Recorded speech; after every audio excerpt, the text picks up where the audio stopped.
नमस्कार साथियों, स्वागत है आपका एक नए प्रश्नोत्तरी पार्ट 34 के बारे में। तो आज 34 के बारे में बात करेंगे। सबसे पहले महत्वपूर्ण प्रश्न आता है, टुंडू रोग किस में पाया जाता है? तो ये टुंडू जो रोग है वो गेहूं में पाया जाने वाला रोग है। मनुष्य में स्वेद ग्रंथियों की संख्या कितनी होती है? तो ये होती है 25 लाख। माइटोकॉन्ड्रिया की संख्या सबसे अधिक कहाँ पर होती है?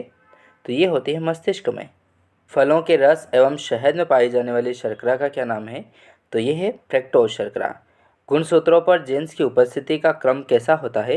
तो ये होता है रेखाकार। विटामिन ए का रासायनिक नाम क्या है? तो विटामिन जो ए है उसका रासायनिक नाम होता है रेटिनॉल।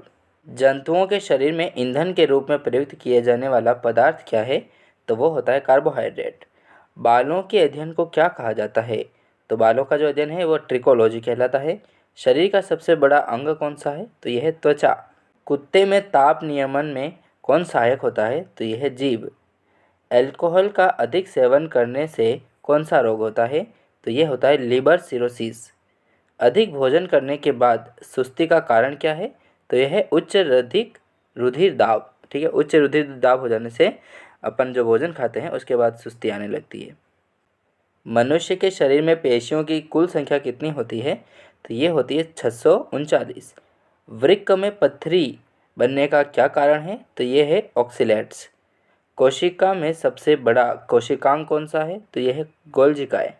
कौन सा पादप अच्छा प्रकाश संश्लेषी होता है? तो वो होता है गन्ना। लड़कियों में प्रथम मासिक धर्म की अवस्था क्या कहलाती है? तो उसे रजोदर्शन के नाम से जाना जाता है। किस पादप में स्टोमेटा अर्थात रंध्र दिन में बंद एवं रात्रि में खुलते हैं? तो वो है जलोद्भिद पादप। ठीक है, बहुत ही इंपॉर्टेंट प्रश्न। पेड़ को हानि अधिक कब होती है? जब तने की छाल हटाने पर। ठीक है, तने की अगर छाल हटा दी जाती है तो पेड़ को सर्वाधिक हानि होती है।